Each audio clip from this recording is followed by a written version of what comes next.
नमस्कार एमपी, आप सभी का स्वागत है मेरे आज के सजीव फोन इन प्रोग्राम में। मैं हूं आपके साथ मोनिका। जैसा कि आप सभी जानते हैं कि आज है नवमी का दिन।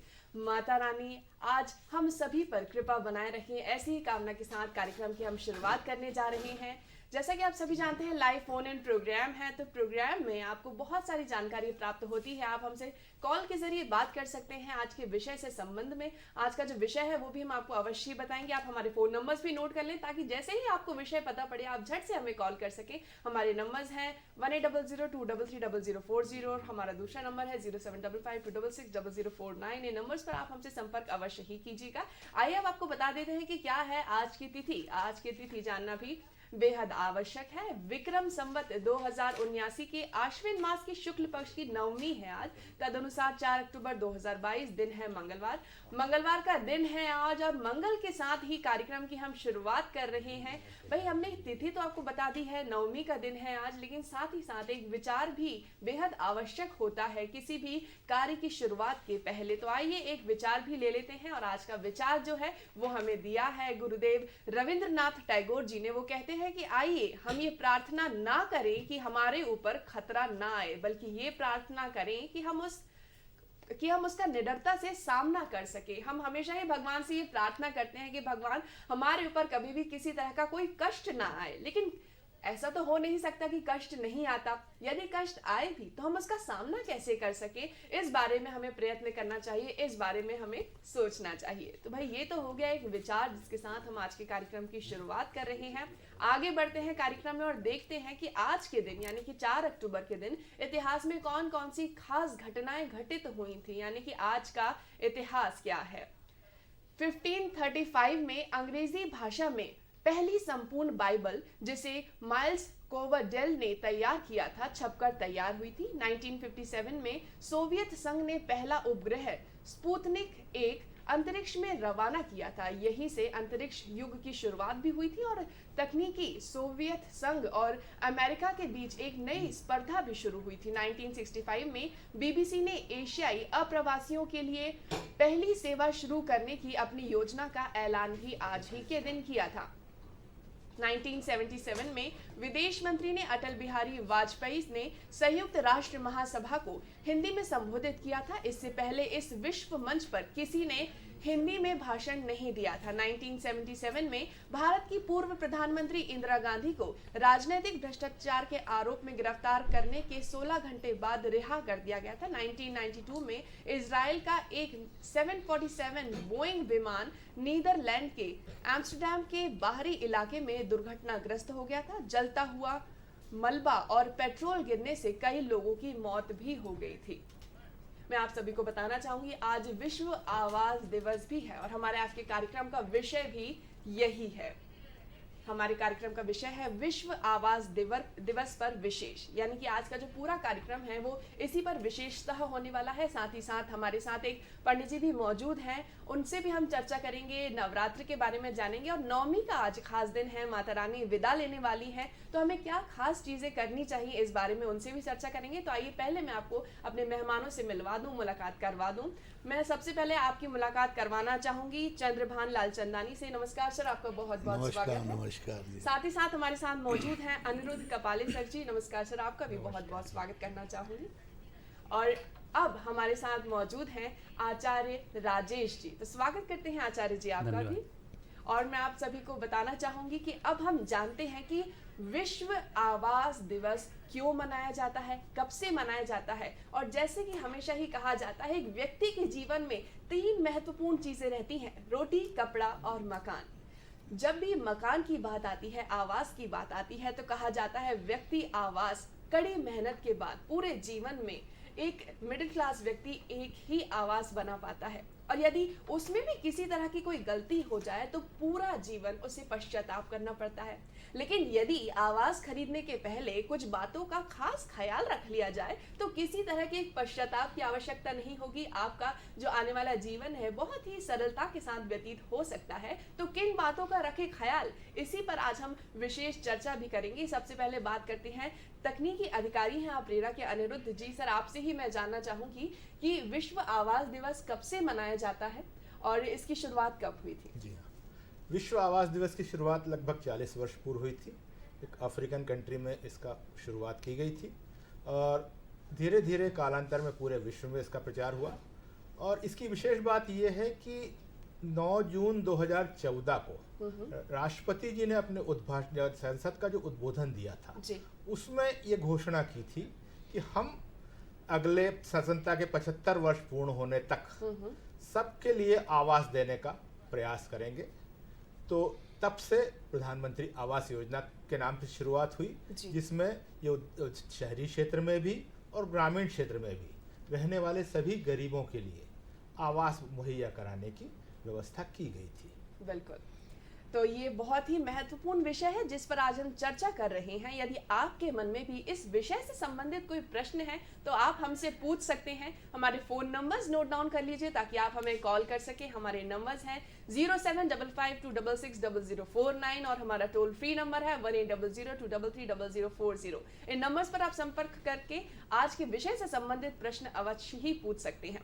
आइए अब बात करते हैं चंद्रभान जी से। आप एक बिल्डर भी हैं, डायरेक्टर हैं कंपनी के, तो मैं आपसे जानना चाहूंगी एक बिल्डर के नजरिए से कि किन खास बातों का ख्याल रखना चाहिए, क्योंकि जब व्यक्ति आवास खरीदता है तो एक बिल्डर पर उसका बहुत बड़ा ट्रस्ट रहता है कि हम एक बिल्डर के पास जा रहे हैं, वो हमें सही मकान देगा, उसने सारी परमिशंस लेके रखी होंगी। लेकिन कई बार ऐसा होता है कुछ बिल्डर्स ऐसी चीजें कर देते हैं, एक प्लॉट जो है दो लोगों को मिल जाता है, कई चीज़ों की परमिशंस नहीं रहती हैं, कई सोसाइटीज़ ऐसी रहती हैं कि जिनके पास इलेक्ट्रिसिटी के प्रॉपर कनेक्शंस नहीं रहते हैं। तो किस तरह की बातों का खासा ख्याल रखना चाहिए?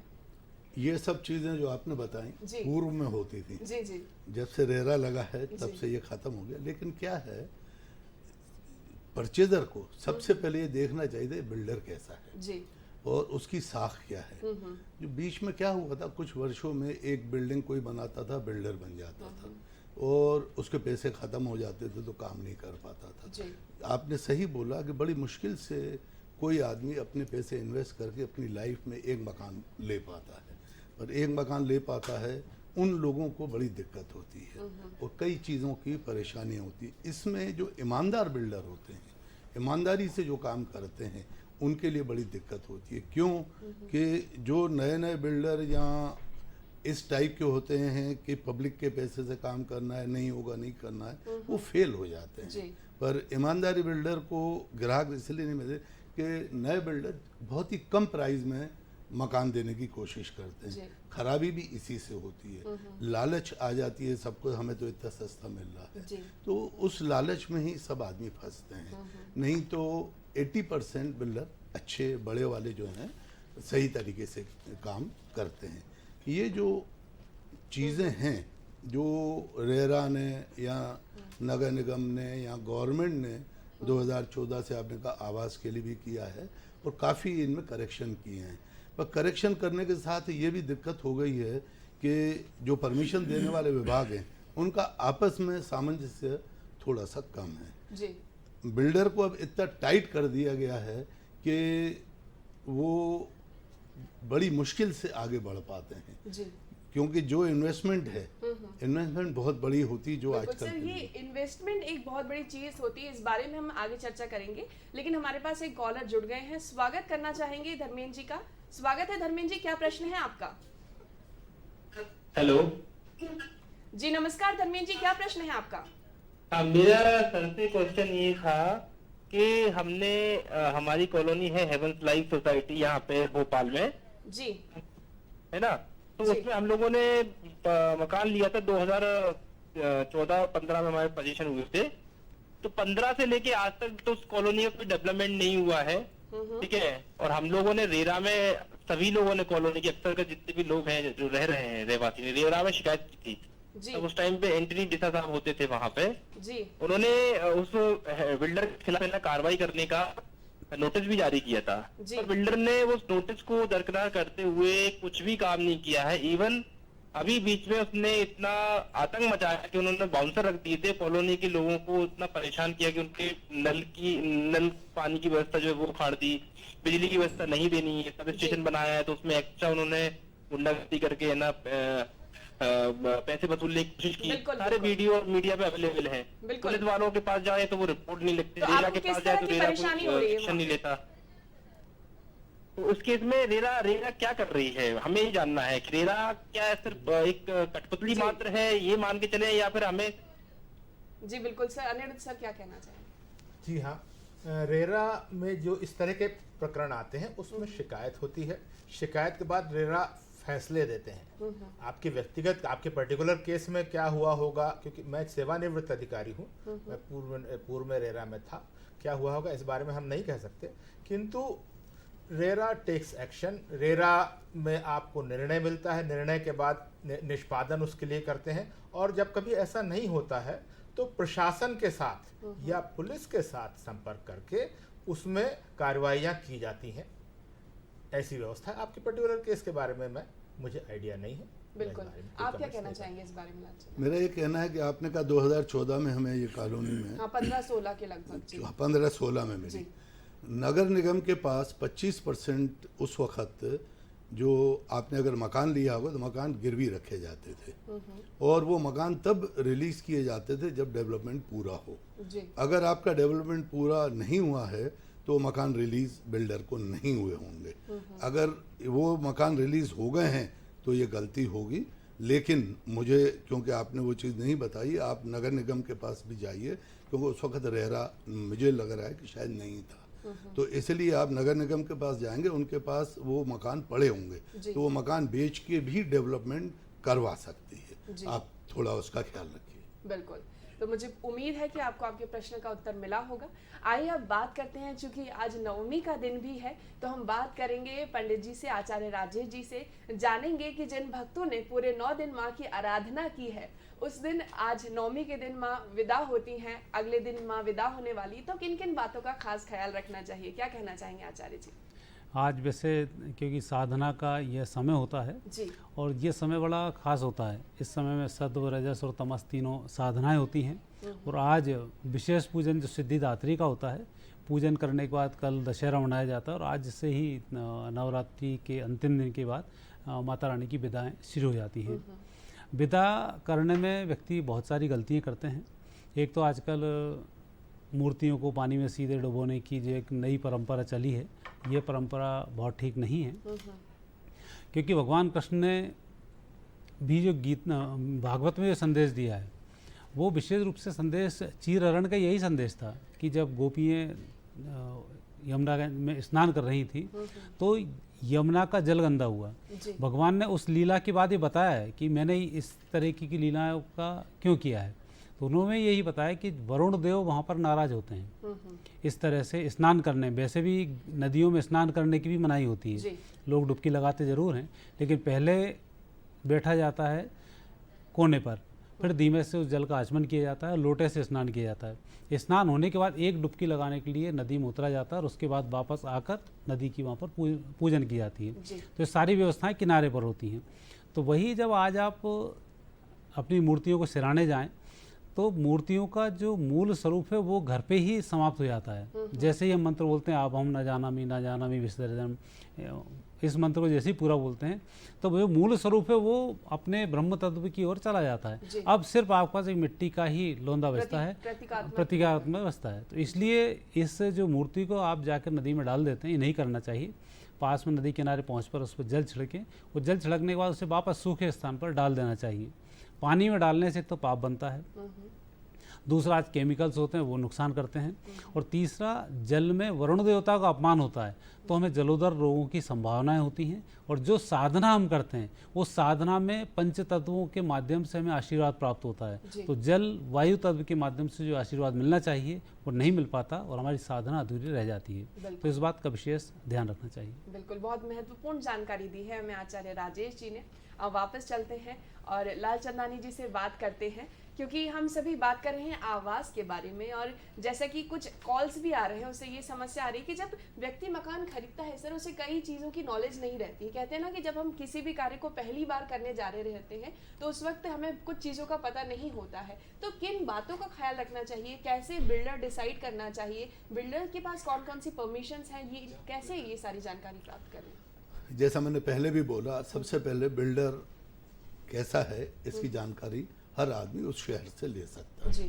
दूसरे शहर में तो खरीदेगा नहीं, वहीं लेगा। यानी कि शहर में जितने लोग हैं उनसे बातचीत करके या फिर रिव्यूज देख के वो पता लगा सकता है। बातचीत करके, और आजकल तो जैसे परमिशंस है सब ऑनलाइन है, जी। किसी भी डिपार्टमेंट में जाके वो पूछ भी सकते हैं। पहले जो इसका लिया जाता है, टाउन एंड कंट्री प्लानिंग से परमिशन ली जाती है कि हम ये कॉलोनी बना रहे हैं। जी।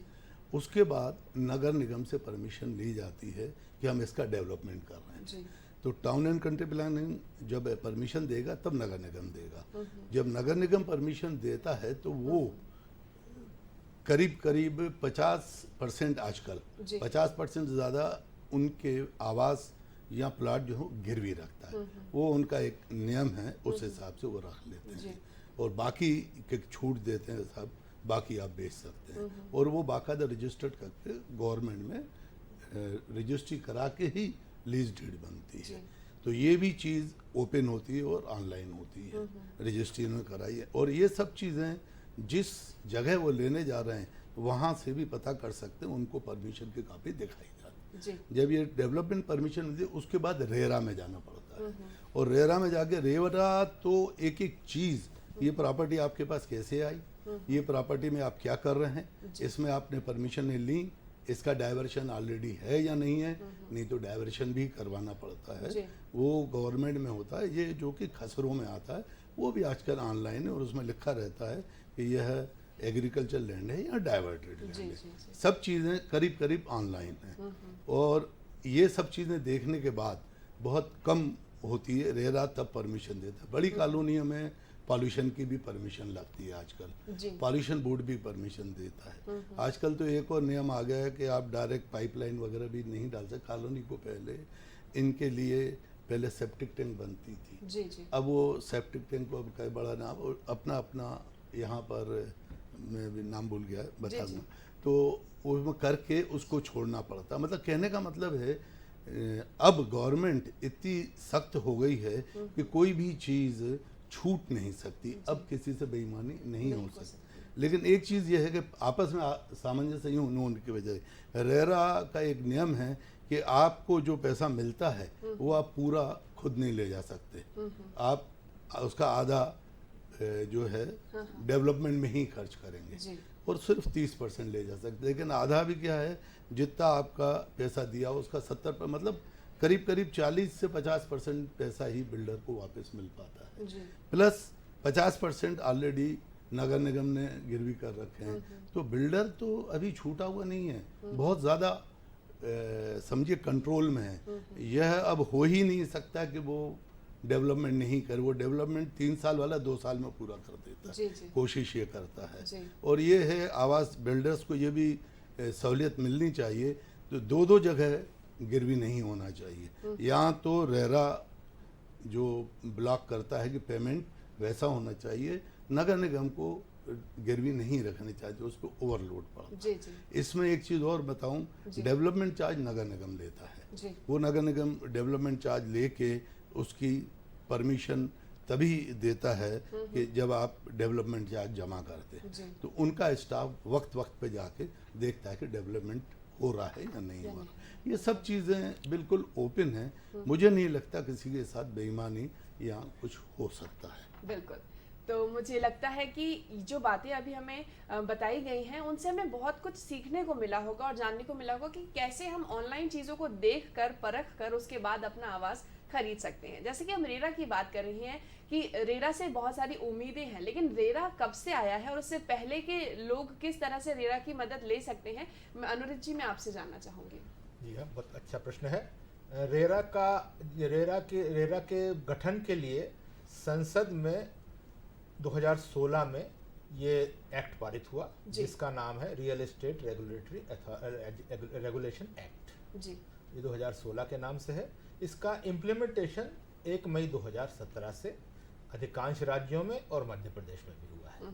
इसके लिए एक रियल एस्टेट रेगुलेटरी अथॉरिटी बनाई गई जिसके पास बिल्डर्स के द्वारा या किसी के भी द्वारा बनाए जा रहे प्रोजेक्ट्स का पंजीयन, उसके सारे डॉक्यूमेंटेशन की जांच, उसकी मॉनिटरिंग, उसकी प्रोग्रेस, उसके फाइनेंशियल क्या बोलते टाइमली देते हैं, बिल्डर को समय मिल रहा है कि नहीं, बिल्डर समय पे खर्च कर रहा है कि नहीं, सही खर्च कर रहा है, इस सब की मॉनिटरिंग की व्यवस्था है। जी। और जहाँ कहीं कोई व्यक्ति इससे व्यथित होता है जी। तो उसके पास ये व्यवस्था उपलब्ध है कि वो रेरा की वेबसाइट पर जाकर ऑनलाइन ही अपनी शिकायत दर्ज करा सकता है। शिकायत अमूमन 3 से 6 माह में इसका निराकरण होता है और निर्णय पारित होते हैं। निर्णय पारित होने के पश्चात उसका क्रियान्वयन या तो रेरा के निष्पादन अधिकारी करते हैं अथवा जिला प्रशासन, कलेक्टर, इनके माध्यम से इसका क्रियान्वयन होता है। यदि ऐसे भी केसेस, क्योंकि हर व्यक्ति एक सा नहीं होता, बिल्डर भी सभी तरह के होते हैं और खरीदार में भी कई तरह के लोग होते हैं। समय पे पैसे नहीं देंगे आप, अगर किस्त आपकी निर्धारित है कि हर 2 महीने में जो भी टाइम पीरियड है उस पर अगर आप नहीं देंगे तो बिल्डर क्या करेगा। On the at the same time builder यहाँ का पैसा लेके किसी दूसरी योजना में लगा। इस सब की रोक के लिए, जैसे चंद्र जी ने बताया अभी, कि जो पैसा बिल्डर जो खरीदार जमा करता है उसका 70% एक अलग खाते में रखना पड़ता है, जो सिर्फ प्रोजेक्ट और प्रोजेक्ट से संबंधित गतिविधियों पर ही व्यय होगा। शेष 30% राशि ये अपने अन्य खर्चे जो होते हैं, इनके विज्ञापन, ऑफिस मेंटेनेंस वगैरह, उसमें खर्च कर सकते हैं। जी। अच्छा, ये भी बता दूं आपको कि हर निर्माण पर रेरा लागू नहीं होता। अच्छा। रेरा के लिए मिनिमम मापदंड ये है कि जहां 8 से ज्यादा मकान बन रहे हों, यदि कोई एक बिल्डर या व्यक्ति या कंपनी 8 से ज्यादा मकान बना रहे हैं तो उस पर रेरा लागू होता है। या फिर क्षेत्रफल की भी एक वो है मिनिमम थ्रेशोल्ड कि 500 वर्ग मीटर या लगभग 5000 स्क्वायर फीट से ज्यादा यदि कंस्ट्रक्शन होता है तो रेरा लगता है। अर्थात यदि आप 3 भाई 4 भाई मिलकर अपना मकान बना रहे हैं, 4 लोगों का संयुक्त, और उसकी भले ही क्षेत्रफल कुछ भी हो तो उस पर रेरा लागू नहीं होता है। इस तरह के बहुत सारी व्यवस्थाएं रेरा में की गई है एक्ट में। और मुख्य उद्देश्य यही है कि सबको समय पर उनका जो ड्यू है, जो उनका आवास है, जिस आकार प्रकार का है उसी आकार प्रकार का हो, जो फ्लोरिंग कही गई है वही फ्लोरिंग मिले, जो छत कही गई है, जो दरवाजे जिस तरह के तय हुए हैं दोनों के बीच में वही मिले। इन सबको इंश्योर करने के लिए रेरा का गठन किया गया था और मेरे ख्याल से 6 साल हो गए हैं रेरा को लगभग मध्य प्रदेश में। बिल्कुल जी। सर, जैसा कि अभी सर ने हमें बताया कि जब भी हम किसी मकान को खरीदते हैं उस वक्त हमें ये देखना चाहिए कि बिल्डर कैसा है, तो क्या रेरा से भी ये इन्फॉर्मेशन मिल सकती है? बहुत अच्छा प्रश्न है।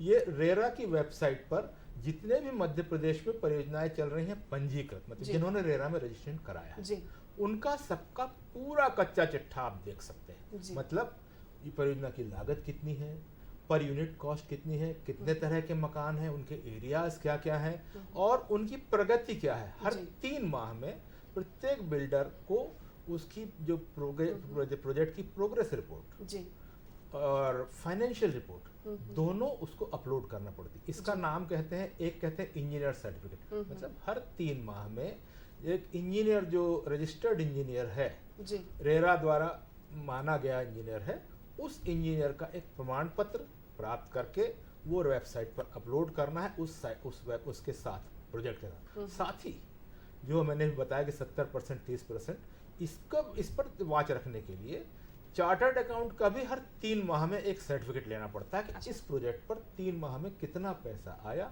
कहाँ से आया और कितना पैसा खर्च हुआ, कहाँ खर्च हुआ। जी। यानी कि पूरी तरह से मॉनिटरिंग की जाती है और रेरा से भी आपको इस चीज़ की पूरी इन्फॉर्मेशन मिल सकती है। जैसा कि हमें अनिरुद्ध जी ने बताया भी कि रेरा की वेबसाइट पर जाकर आप विजिट कर सकते हैं और वहां से पता लगा सकते हैं यदि आप किसी आवास को खरीदने जा रहे हैं तो किस बिल्डर का है, कहाँ से बिल्डर ने शुरुआत की थी, उसका पूरा अभी तक का कौन सा काम हुआ है, सारी चीज़ें आपको उस वेबसाइट पर मिल जाएंगी।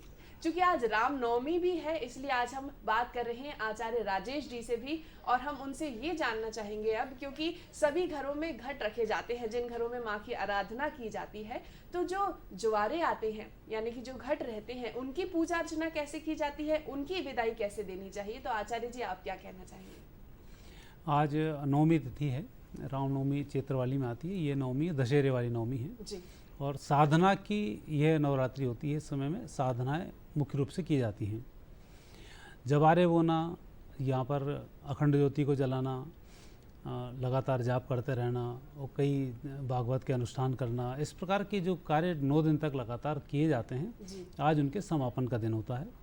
जवारे सामान्यतः इसलिए बोए जाते हैं जो आपकी साधना चल रही है उस साधना को टेस्ट करने का एक तरीका है। जवार यदि आपके बहुत अच्छे फलित होते हैं तो ये मालूम पड़ता है कि जो आप साधना कर रहे हैं वो सही है। जी। और जिस दिन भी साधना में कुछ गलती होती है जवारे उसी दिन मुरझा जाते हैं। जब आप गौर से देखेंगे आपको ये मालूम पड़ जाएगा। जी।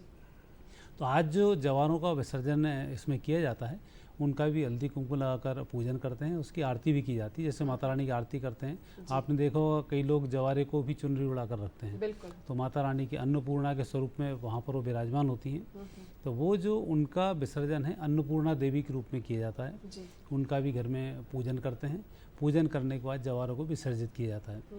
जवारे का विसर्जन जिस तरह से मूर्तियों को लोग पानी में डाल देते हैं उसी प्रकार से लोग जवारे को भी पानी में डाल देते हैं। वह भी ऐसा नहीं किया जाता है। जवारे को नदी के किनारे लाते हैं और अपने दोनों हाथों से भरकर जवारे के ऊपर जल चढ़ाया जाता है। और जो जवारे होते हैं उन्हें किसी भी वृक्ष की जड़ में डाल दिया जाता है। और ऐसा करते हुए अन्नपूर्णा देवी से प्रार्थना की जाती है कि आपका निवास मेरे घर में सदैव विराजमान हो। जब आप मूर्ति का विसर्जन करते हैं तो घर में ही उसको हटाया जाता है, तब उसको बोल दिया जाता है कि अब आपका यहाँ से हम विस्थापन कर रहे हैं और आपकी कृपा हम पर बनी रहे और आप जिस स्थान से आए थे उस स्थान को आप चले जाएं। बोलने के बाद उस मूर्ति को हिला देते हैं तो वो स्वरूप अलग हो जाता है। लेकिन जवारे का जो स्वरूप है वो नदी के किनारे अलग होता है। चूँकि अन्नपूर्णा देवी हैं, पंचतत्व उसमें भी विराजमान होते हैं, तो जल के पास लाकर उनको हटाया जाता है। तो वो भी ऐसा नहीं है कि आज लोग जल में पटक देते हैं, उनको जल में डालने पर भी फिर पाप लगता है। तो जो हमारी साधना होती है नष्ट होती है। तो इस प्रकार से जवारे को हटाने का पूरा विधान होता है। वो जवारे को पेड़ की जड़ में डालने का भी विधान होता है। बिल्कुल। आपने ज्योत की बात की है, 9 दिन जो है लोग अखंड ज्योत जलाते हैं अपने घर में। तो 9 दिन के बाद जब ज्योत की अखंडता को समाप्त किया जाता है उस वक्त किस बात का ख्याल रखना चाहिए, उस वक्त क्या क्या चीज़ें करनी चाहिए? अखंड ज्योत जब हम जलाते हैं तो ये अग्नि तत्व का हमारे यहाँ प्रतीक होती है। जी। क्योंकि पंच तत्व के साथ साथ ही साधना शुरू होती है। पंच तत्व में से अग्नि तत्व एक होता है। जी। अग्नि को हमारे यहाँ मान्यता इसलिए दी गई कि अग्नि पर गुरुत्वाकर्षण का प्रभाव नहीं होता है। अग्नि की लो सीधे गुरुत्वाकर्षण के विपरीत प्रभाव में जाती है, इसलिए उसका विशेष स्थान है। जब हम अखंड ज्योत को ठंडा करते हैं तो उस समय में भी पहले इन ज्योत को ठंडा किया जाता है। जैसे ही नवरात्रि की हम माता रानी की आराधना करते हैं, माता रानी के हम विसर्जन की तैयारी करना शुरू करते हैं तो माता रानी को हिलाकर उसमें अलग किया जाता है। इसके बाद दूसरा नंबर ज्योत का आता है। ज्योत पर भी जल को लेते हैं, जल को चारों ओर करके उसको ठंडा किया जाता है, उसके ऊपर पानी छिड़कते हैं, हल्दी कुमकुम लगाते हैं और फिर ज्योत को धीरे से वहाँ से सरकाया जाता है। उसका तो उस ज्योत को जब तक वो उसके अंदर तेल या घी जो आपने जलाया है वो है तब तक वो वहीं रहती है, उसको हिलाया नहीं जाता है। थोड़ा सा हिला के उसको अलग कर देते हैं फिर वो वहीं रहती है। जी। और उसके बाद हल्दी कुमकुम लगा कर पूजन करके अग्नि से भी विदा ले ली जाती है कि मेरे शरीर के अंदर जो अग्नि तत्व मौजूद है आपकी कृपा से है और आपने ही साक्षी दी जिसके कारण कि 9 दिन तक हम साधना कर पाए और माता रानी की कृपा हमारे ऊपर बनी रही। क्योंकि हर पूजन में ज्योति जलाने का विशेष विधान होता है। बिल्कुल। वही कारण है कि अग्नि की साक्षी में हम सारी साधनाएं करते हैं। तो अग्नि का बड़ा विशेष महत्व इसमें बढ़ जाता है। इसलिए ज्योत को हटाने में एकदम ज्योति को बुझाया नहीं जाता, ज्योति अपने आप बुझती है और उनसे जो भी क्षमा प्रार्थना देवी से करनी होती है वही क्षमा प्रार्थना हम फिर अग्नि से भी करते हैं, दीपक के सामने करते हैं। दीपक को हटाकर अलग रखते हैं। दीपक के सामने दंडवत प्रणाम करना आवश्यक होता है। आपने देखा होगा कई लोग प्रणाम करते हैं, खड़े होकर कर लेते हैं, कई बैठ के कर लेते हैं, लेकिन अग्नि के आगे साष्टांग प्रणाम करने का विधान होता है। तो महिलाएं साष्टांग प्रणाम नहीं करती हैं तो वो पूर्ण रूप से घुटने के बल बैठकर झुककर प्रणाम करती हैं, पुरुष लोग साष्टांग उसको प्रणाम करते हैं। ये उसका मूल विधान होता है। जी बिल्कुल। तो बहुत महत्वपूर्ण जानकारी हमें मिली है अखंड ज्योत के बारे में भी, लेकिन हमारा एक और खास सेगमेंट भी है इस कार्यक्रम के अंतर्गत, उसका नाम है क्या आप जानते हैं। इस सेगमेंट के अंतर्गत आज हम आपको बताने वाले हैं कि 1 अक्टूबर को माननीय प्रधानमंत्री श्री नरेंद्र मोदी जी ने दिल्ली के प्रगति मैदान पर 5G लॉन्च कर दिया है। 5G की विशेषता क्या होगी, किस तरह से हम 5G इस्तेमाल कर पाएंगे, कब तक हमें 5G की सेवाएं मिल सकती हैं, इन सभी बातों की जानकारी देने के लिए हमारे साथ मौजूद हैं पवन कुमार जैन जी। आप डीजी हैं टेलीकॉम में। तो चलिए चलते हैं सेगमेंट क्या आप जानते में और देखते हैं, सुनते हैं क्या कहा पवन जी ने।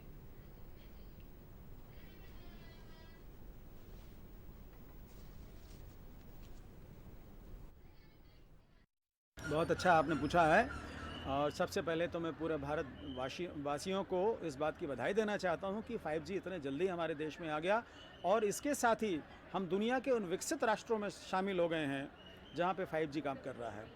और ये बहुत ही कम समय में माननीय प्रधानमंत्री जी के मार्गदर्शन में इस भारत देश ने उपलब्ध किया है और ये इंडिजिनस टेक्नोलॉजी है, ये अद्भुत है।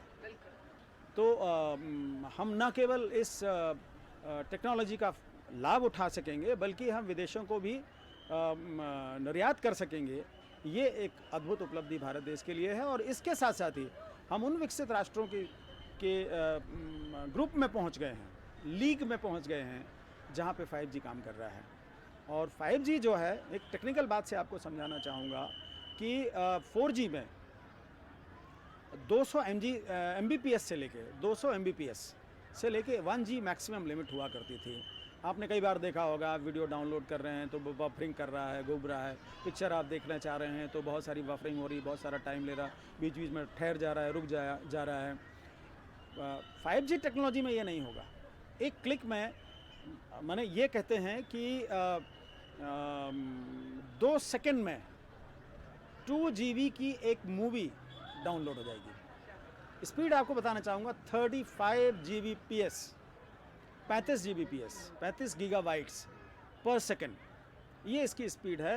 तो मैं आपसे कहूँगा ये केवल एवोल्यूशन नहीं है 4G से, ये जो है ऑल टुगेदर एक जादुई दुनिया में प्रवेश करने जैसी चीज़ है। इससे क्या क्या होगा, हम जो एक सपना देख रहे हैं कि एक ड्राइवरलेस कार होगी, प्रधानमंत्री जी ने उसका भी अनुभव लिया, वो 5G में ही संभव है। और जैसे कि ऑपरेशंस होते हैं, रोबो से ऑपरेशन, वो केवल 5G में ही संभव है। यहाँ तक कि जो प्रोडक्शन लाइन में मनुष्यों की जगह जहाँ खतरा बहुत ज़्यादा है, टेम्परेचर बहुत ज़्यादा है, अनइजीनेस, अनकम्फर्टेबल है, वहाँ पे रोबो से प्रोडक्शन लाइन में प्रोडक्शन करवाना ये केवल 5G में ही पॉसिबल है। तो हम ऑल टुगेदर एक चमत्कारिक दुनिया में हम प्रवेश कर रहे हैं। It's entry into a Wonderland. अद्भुत है।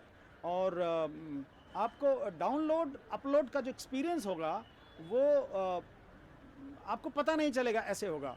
और आप जब देख रहे होंगे, इवन लाइव स्ट्रीमिंग आप जब देख रहे होंगे तो आपको लगेगा आपके सामने हो रहा है, क्योंकि उसमें थर्ड डायमेंशन भी आ जाएगा।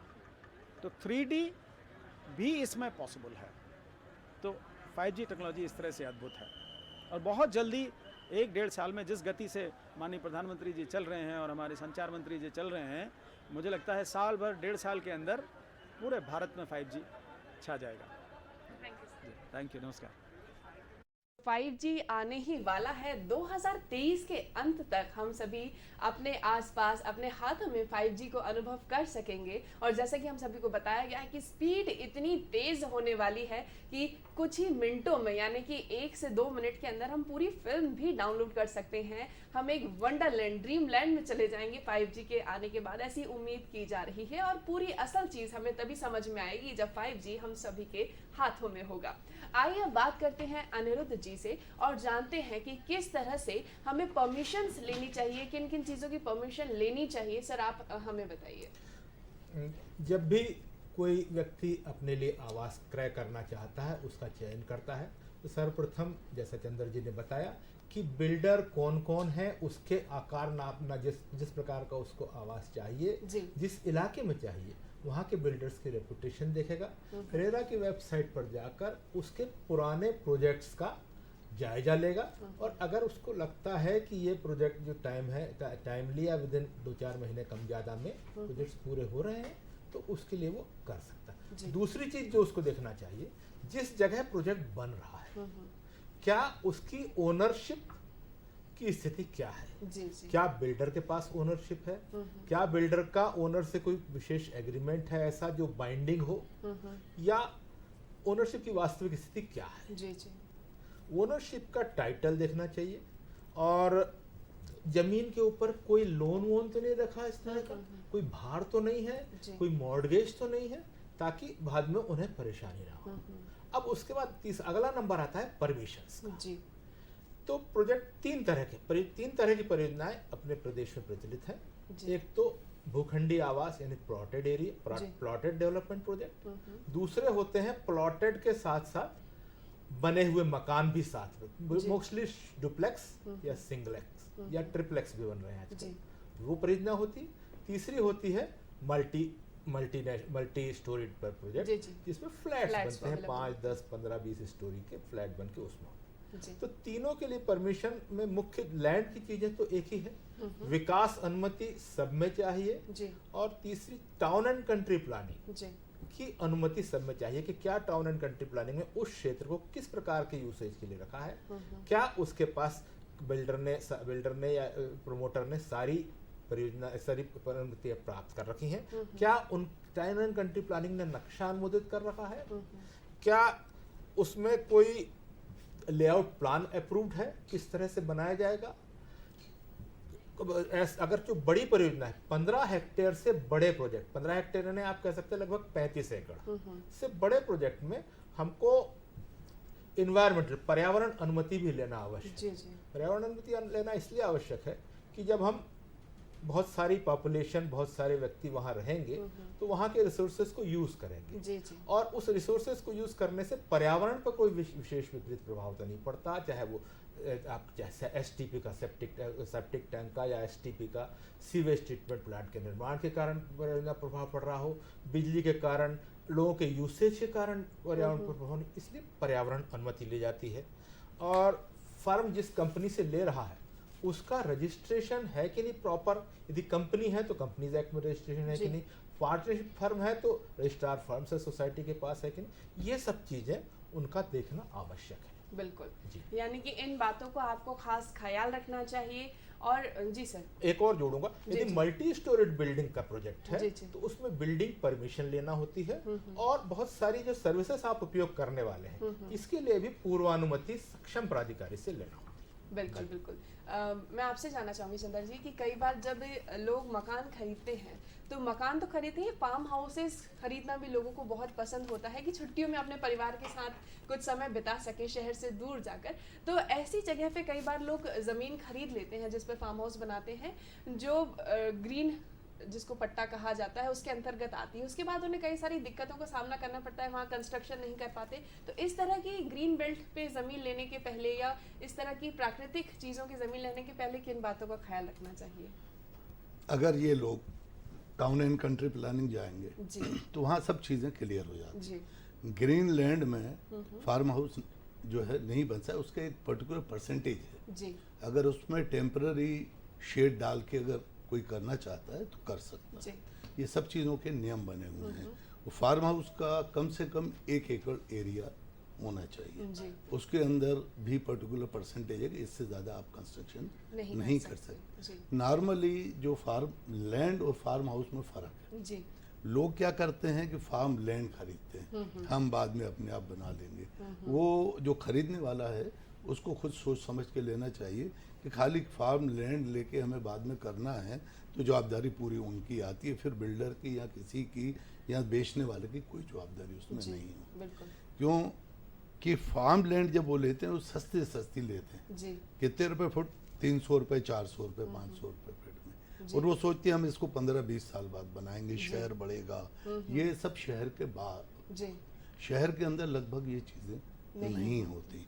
शहर के अंदर तो जो कपाले साहब ने बताया उसी तरीके की सब परमिशन लेकर ही काम किया जाता है। शहर के बाहर ये फार्म लैंड टुकड़ों में उसमें एग्रीकल्चर के हिसाब से, रेवेन्यू के हिसाब से नियम लागू होते हैं, इनके नहीं होते। बिल्कुल। तो मैंने जैसे आपने कहा फार्म हाउस तो 1 एकड़ से कम नहीं बनता।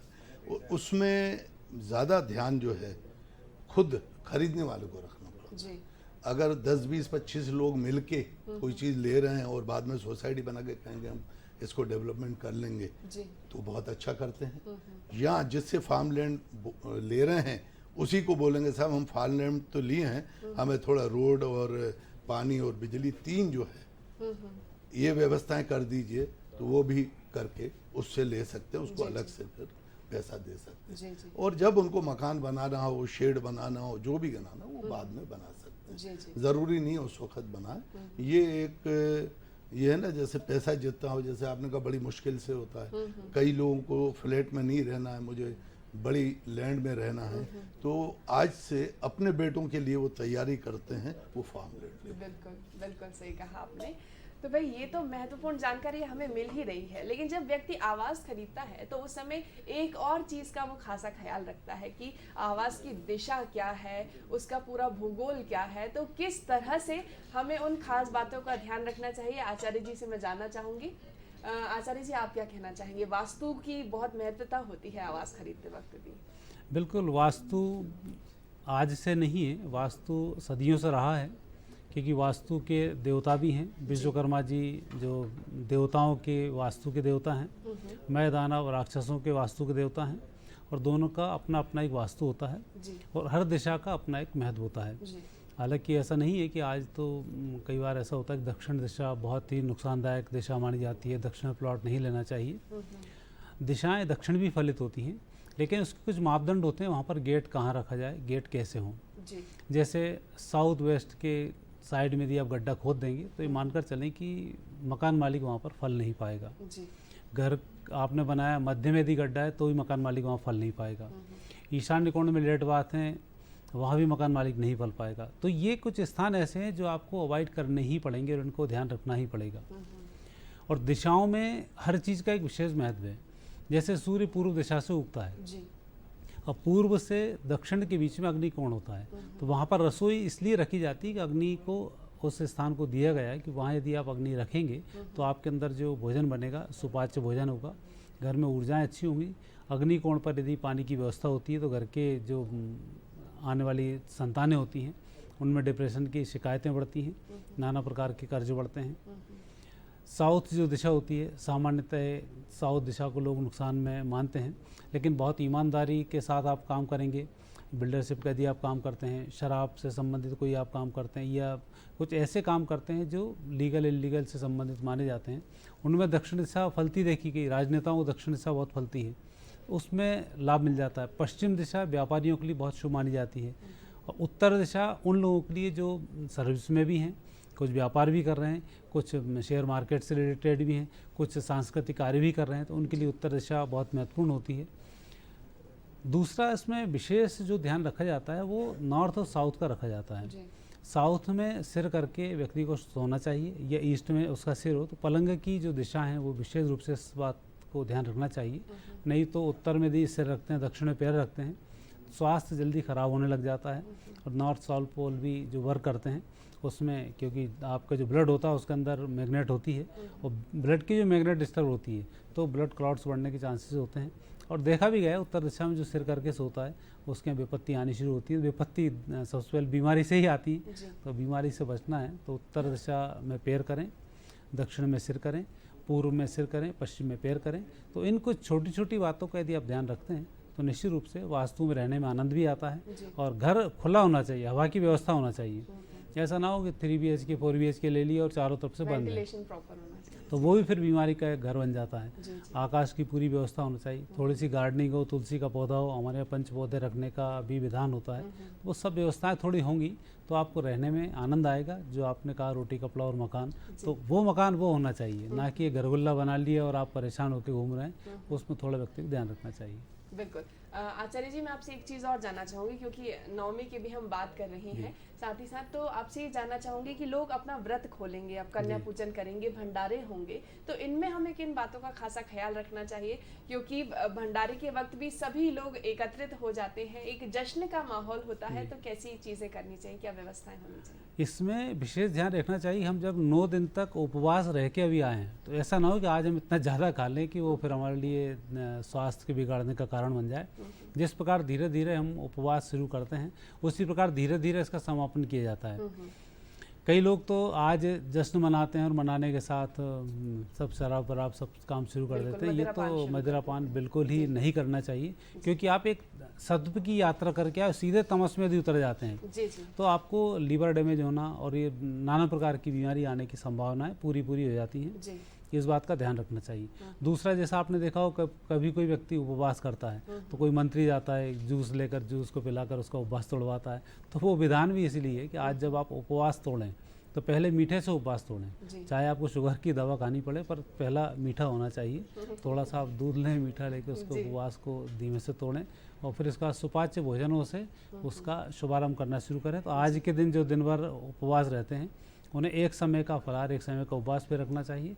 वो कल से सुपाच्य भोजन से आकर 3 दिन के बाद फिर मूल डाइट पर उसको आना चाहिए। बिल्कुल। आप कुछ कहना चाह रहे थे चंद्र जी?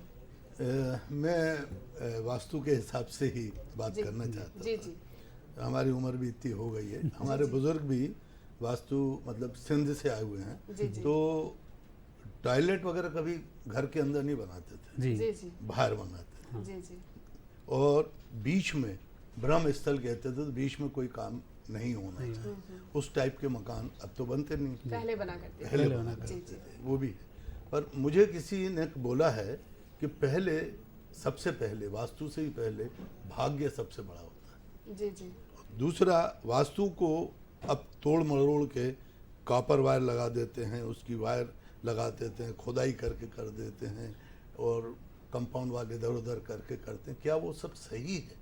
ऐसा होना चाहिए? मतलब वास्तु 100% देखना चाहिए। यहाँ मेन 4 चीज़ें आपने जैसे बोला, अग्नि बहुत ज़रूरी है, हवा बहुत ज़रूरी है, पंच तत्व की आप हाँ बात पंच, करें। ये चीज़ें होनी चाहिए। बाकी छोटी छोटी चीज़ें अगर ना हो, न मिल सकें, न कर सकें, जो कि आजकल पॉसिबल नहीं है, तो क्या करना चाहिए? इसमें विशेष जो आपने चर्चा की कि जो कॉपर लगाकर उस तरीके किया जाता है, जैसे यदि हम चौकोर हमारा घर है, हमें कोई दिक्कत नहीं होती, लेकिन दिक्कत वहाँ आती है जब आपका जो घर है वो कई बार रेक्टेंगल, बहुत सारे एंगल से बने होते हैं, उन एंगलों को बैलेंस करना होता है। अन्यथा इस घर में 84 प्रकार के देवों का स्थान होता है। उन देव स्थान के अलावा जो कॉर्नर्स कटे हुए होते हैं, इनमें से बड़ी नेगेटिव एनर्जीज आती हैं। जैसे आप देखेंगे कि गौमुखी प्लाट रहने के लिए बहुत अच्छा होता है, जी लेकिन शेरमुखी प्लाट में यदि आप रहोगे तो बहुत नुकसान होता है। पर शेरमुखी प्लाट में यदि आप कॉमर्शियल एक्टिविटीज़ करेंगे तो आपको लाभकारी होगा। शेरमुखी अर्थात आगे से चौड़ा हो, पीछे से सकरा हो। तो और यदि आप शेरमुखी प्लाट में हैं, आपको संयोग से मिला है, तो ऐसे समय में उसको चौकोर बनाया जाता है। चौकोर जो बनाने के लिए या तो आप नीचे से थोड़ी सी दीवार करके ऊपर करें और उसको चौकोर कर लें, और उस पर आप कंस्ट्रक्शन करें। जो खाली जगह छूटती है वहाँ पर आप बागवानी कर दें, तो इसमें कोई दोष नहीं होता है। दूसरा होता है छोटे से मकान है और उसमें भी कई बार टेढ़े मेढ़े एंगल बने होते हैं, तो फिर वहाँ पर उस एनर्जीज़ को चेंज करने के लिए इस प्रकार की कॉपर वायरों का इसमें उपयोग किया जाता है, जो एनर्जी को चेंज करने में काम आती है। परंतु उसमें लोग आज खर्च ज़्यादा कराने लग गए हैं, थोड़ा फोड़ी करते हैं, फिर कॉपर वायर में भी आजकल गोल्ड मिलाओ, फिर कुछ कुछ करो। तो ये जो एक इसका गलत उपयोग हो रहा है, ये इसमें नहीं होना चाहिए। और वास्तु में तो विशेषकर पंचतत्वों का ही एक विशेष ज्ञान होना चाहिए। दूसरा, कुछ ऐसे हैं जो हमारे घर में जब हम प्रवेश करते हैं, उन समस्त देवी देवताओं का भी इसमें विशेष ध्यान रखा जाता है। तो इसलिए फिर जो दिशा होती है, जैसे आप किचन है, यदि आपके उसमें किचन पश्चिम दिशा में बना है, तो अब तो आपके लिए ठीक है ही नहीं हो। अब उसके लिए होता है कि जो आपका किचन बना हुआ है, उस किचन में आप आग्नेय कोण में आप अग्नि रखें, पूर्व दिशा की तरफ आप मुँह करके बनाएं, उत्तर दिशा में आप पानी रखें, चाहे पश्चिम में किचन बना हुआ है। लेकिन लोग क्या करते हैं, पश्चिम का किचन तुड़वा के सीधा सा आग्नेय कोण में ले आएंगे और आग्नेय कोण के बेडरूम को नष्ट कर देंगे। तो वो नहीं होना चाहिए। जो आपने जिस काम के लिए स्थान चुना है, उस स्थान में ही वही व्यवस्थाएं देनी चाहिए, तब वास्तु इस तरीके का पूर्ण होता है। तो जो लोग गलत तरह से थोड़ा कम पढ़ के जो इस वास्तु को अपनाते हैं, वहाँ इस प्रकार की समस्याएं ज़्यादा आती हैं। नहीं तो वास्तु बहुत क्लियर है, उसकी ऊर्जाओं को कैसे चेंज किया जाए, कैसे इसको लाभ लिया जाए, तो ये सारी चीज़ इसमें। यानी अगर मकान बन भी गया है तो उसका वास्तु कैसे ठीक किया जा सकता है आसान तरीकों से, ये भी महत्वपूर्ण चीज़ हो सकती है। अनिरुद्ध जी, आप कुछ कहना चाहें? मैं आचार्य जी से जानकारी लेना चाह रहा था कि आजकल शहरों में मल्टी स्टोरेड बिल्डिंगें बहुत बन रही हैं। जी मल्टी स्टोरेड बिल्डिंग में अगर 4 या 6 या 8 एक साथ मकान फ्लैट बनते हैं, जी यदि एक फ्लैट का मुंह दक्षिण की तरफ है तो दूसरे का उत्तर की तरफ होगा, तीसरे का पूर्व, चौथा पश्चिम। इस तरह से चाहे आपका किचन का हो, किचन अगर आग्नेय कोण में आना है तो एक यदि फ्लैट में आग्नेय कोण पे आता है तो दूसरे फ्लैट में हो सकता है वो ईशान्य कोण पे आ जाए या इस तरह से किचन या टॉयलेट वायलेट की व्यवस्था। तो इसके लिए क्या मतलब इसमें क्या इसका लॉजिक है और किस तरह से इसको सुधारा जा सकता है, खास करके फ्लैट्स के केस में?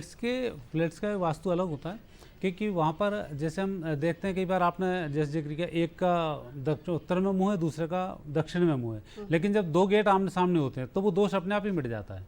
यदि आपका खुला दक्षिण दिशा की तरफ है तब इस प्रकार का दोष होता है। तो उसमें भी ये रखा जाता है कि आप पर्दा डाल के उसमें रखें, तो इस प्रकार से दोष मिटाए जाते हैं। और वास्तु जो फ्लैट के अंदर होता है उसमें कोने भी कटे होते हैं, हालांकि कोने कटे नहीं होना चाहिए। यदि आप गुजरात में जाएंगे तो वहाँ कोने कटे वाली बिल्डिंग तो आपसे बिकती नहीं है, वो स्थिति ऐसी हो जाती है। तो इस बात का विशेष ध्यान रखा जाता है। और आजकल वास्तु में जो एलिवेशन बनाया जाता है उस एलिवेशन में इस प्रकार के दोषों को दूर कर दिया जाता है।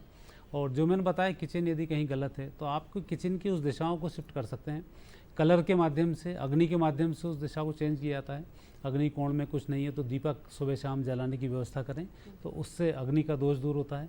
पानी वाली जगह में आप एक कलश की स्थापना करके पानी भरना शुरू कर दें, प्रतिदिन उसको सही रखें। यदि आपके यहाँ पानी गलत रखा हुआ है तो वो दोष उससे मिट जाएगा। तो इस प्रकार से छोटे छोटे से ये उपाय हैं, इनके माध्यम से आप, यदि आप इसमें रहते हैं फ्लैट्स में, तो भी आप अपने घर को वास्तु सम्मत कर सकते हैं। और दूसरा सबसे जो सही चीज़ है वो हमारे पूर्वजों से चली आ रही है। हम अपने घर में, दादी नानी जब पहले पूजन करती थी तो उस गरुड़ घंटी को पूरे घर में इस तरीके टन टन टन टन पूरे घर में घुमाया जाता था। वो उस घुमाने का मतलब है कि आपके घर में कोई नेगेटिव एनर्जी डेवलप हो रही है तो उसकी आवाज़ से वो नेगेटिव एनर्जी टूट जाती थी। फीमेल्स के हाथ में चूड़ी थी, उन चूड़ियों की आवाज़ से छोटे छोटे से जर्म्स होते तो वो नष्ट हो जाते थे। बहू आती थी, उसके पैरों में जो पायल होती थी, पायल जब घूमती थी तो ये नष्ट हो जाते थे। बच्चों के उसमें जो पायल पहनाई जाती उससे नष्ट हो जाते हैं। गाय की यहाँ एंट्री होती थी, गाय को भी घंटी लटकाते थे, उसकी घंटी से एनर्जी नष्ट होती हैं। और जो घर के अंदर आजकल वो विंड चाइम वगैरह लगी हुई, इस तरह से लटकाने से वो एनर्जीज़ को पॉजिटिव एनर्जीज में कन्वर्ट किया जाता है, जो सदियों से होता चला है। पर आज उन चीज़ों को हम भूल गए हैं, इसलिए हमें इन रेमेडीज़ की आवश्यकता पड़ रही है। अन्यथा उस नियम से हम रहते हैं तो उसकी आवश्यकता नहीं होती है। बिल्कुल, आप क्या कहना चाहते हैं? मैं ये कहना चाहता हूँ कि जैसे आपकी हमने जो बातें सुनी, जी जी, तो हम जो मेडिकल पे जो एक्सीडेंट होते हैं, जो इतने बीमारियां फैलती हैं, उस पे जो पैसा खर्च करते हैं वो नहीं होगा अगर हम वास्तु पे इतना पैसा खर्च करके, बिल्कुल, गवर्नमेंट अगर उसमें फैसिलिटी दे, नहीं सब वास्तु के हिसाब से बनाइए, ज़मीन हम फ्री में देंगे, वास्तु वाली ज़मीन, और जिसमें के बना के लोग रहें, तो मेरे ख्याल में वो ज़्यादा अच्छा है। बनस्पत इन मेडिकल, मतलब उसमें तो सबको तकलीफ़ें होती हैं, आधी चीज़ें तो ख़त्म हो जाएंगी जो धीरे धीरे बढ़ रही हैं। पुराने ज़माने में ये नहीं होता था, नहीं होता बिल्कुल था। सही कहा। तो ये करना जी, चाहिए। आप आचार्य सलाह जी, जो है मैं चाहूँगा कि ये ऊपर तक जानी चाहिए कि इस नहीं, चीज़ को लेना चाहिए। ये जाएगी, क्योंकि तो पंचकोश है, पंचकोश में जैसा खाओगे अन्न वैसा होगा मन, जैसे मन होगा वैसा प्राण बनेगी, जैसे प्राण होगा वैसे विज्ञान की उत्पत्ति, ज्ञान होगा, ज्ञान के बाद विज्ञान, विज्ञान के बाद आनंद। तो अभी हम इस मिश्रित संस्कृति से पिछले 1000 वर्ष से जूझ रहे हैं, तो हमारी मूल संस्कृति गायब हो चुकी है। अब आपने देखा पहले ज्योतिष को नहीं मान्यता थी, अब ज्योतिष पे कोर्सेज शुरू हो गए।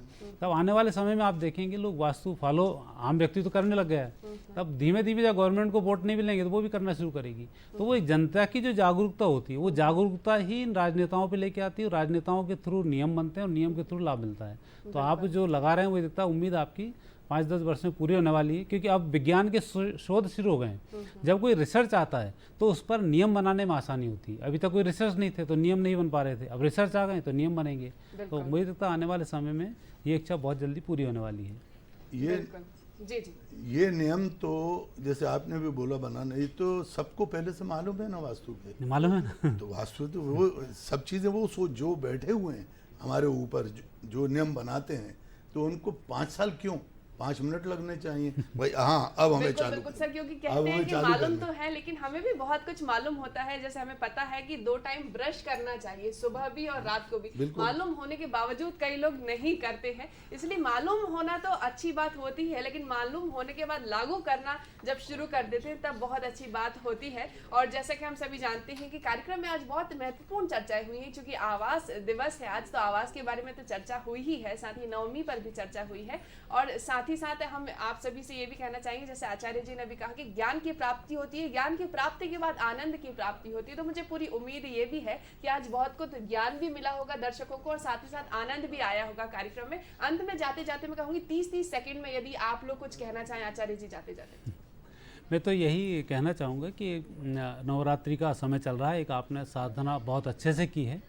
इस साधना में हम 5 तत्वों की रक्षा कैसे कर सकते हैं उसका हमें प्रयास करना चाहिए। जैसे अब स्वच्छता सर्वेक्षण चल ही रहा है, भोपाल नंबर 2 पर आया हुआ है, अगली बार प्रयास करना चाहिए। हम भी इंदौर की तरह इंदौर वासियों से सीखें। ऐसा नहीं कि इंदौर को हम ऐसा सोचें भोपाल नंबर 1 कर दें, इंदौर नंबर 2 कर दें, ऐसा नहीं करना है। हमें उनसे प्रदेश ही नंबर वन क्यों ना हो जाए मध्य प्रदेश को ही नंबर बनाना है। जी, तो उसके लिए हमें पंच तत्वों को बैलेंस करना है, जी, जी। और जो हम माता रानी के माध्यम से सीखते भी हैं, जी। और आसपास स्वच्छता बनाए रखें, ताकि ये स्वच्छता से हमारा मन स्वच्छ हो, मन से सब कुछ स्वच्छ होता, बिल्कुल। आत्मा आप स्वच्छ क्या होती कहना है। चाहेंगे अनिरुद्ध जी? मैं कहना चाहूँगा कि जो आवास निर्माण के क्षेत्र में रेरा के बन जाने से अब सारे खरीदारों को बहुत सुविधा हो गई है। जी, जी। उनको सिर्फ रेरा की वेबसाइट पर जाके जिस चीज के बारे में खरीदारी करना चाहते हैं उसके बारे में पूरी बिल्कुल, जाते जानकारी जाते मिल रेरा जाती की है। वेबसाइट यदि आप बताना चाहें। mp.rera.gov.in mp.rera.gov.in इस वेबसाइट पर आप जाके रेरा की पूरी जानकारी प्राप्त कर सकते हैं। आप क्या कहना चाहेंगे संजय? मैं तो एक ही चीज़ बोलूँगा, बिल्डर हैं तो गवर्नमेंट को ये सोचना चाहिए कि बिल्डर की जो तकलीफें वो कैसे दूर हो सकती जी, है। जी। जब वो खरीदार की तकलीफें दूर करने में लगे हैं तो उनको तब उनकी तकलीफें तब दूर होंगी जब बिल्डर की तकलीफें दूर होंगी।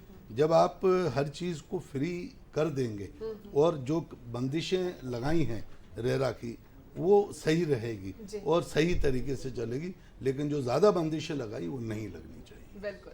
तो दर्शकों, मुझे पूरी उम्मीद है कि आज के कार्यक्रम में आपको बहुत सारी जानकारियां प्राप्त हुई होंगी। मैं सभी का धन्यवाद भी करना चाहूंगी। आचार्य जी आपका, अनिरुद्ध जी आपका और लालमन जी आपका भी बहुत बहुत धन्यवाद कार्यक्रम में आने के लिए, इतनी महत्वपूर्ण जानकारियां हम सभी के साथ साझा करने के लिए। मुझे पूरी उम्मीद है कि आज का कार्यक्रम हमारे दर्शकों को अवश्य ही पसंद आया होगा।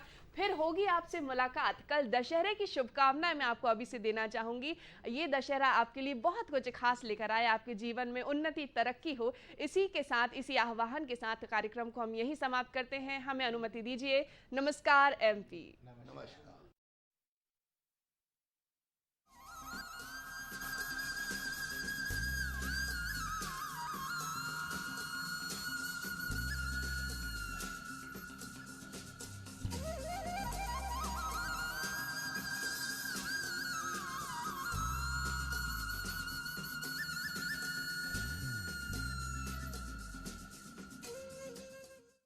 श्वेते वृषे समारूढ़ा श्वेतांबरधरा शुचिः महागौरी शुभम दद्यान महादेव प्रमोदया। नवरात्रि के 8वें दिन महागौरी शक्ति की पूजन की जाती है। जैसा कि नाम से प्रकट है, इनका रूप पूर्णतः गौरवर्ण है। इनकी उपमा शंख, चंद्र और कुंद के फूल से की गई है। इनके सभी आभूषण और वस्त्र सफेद हैं, इसलिए श्वेतांबर धरा भी इन्हें कहा जाता है। इनकी 4 भुजाएं हैं और वाहन है वृषभ, इसलिए वृषारूढ़ा भी इन्हें कहा जाता है। पति रूप में शिव को प्राप्त करने के लिए महागौरी ने कठिन तप किया था और तपस्या के कारण ही इनका शरीर काला पड़ गया। किंतु तपस्या से प्रसन्न होकर भगवान शिव ने इनके शरीर को गंगा के पवित्र जल के द्वारा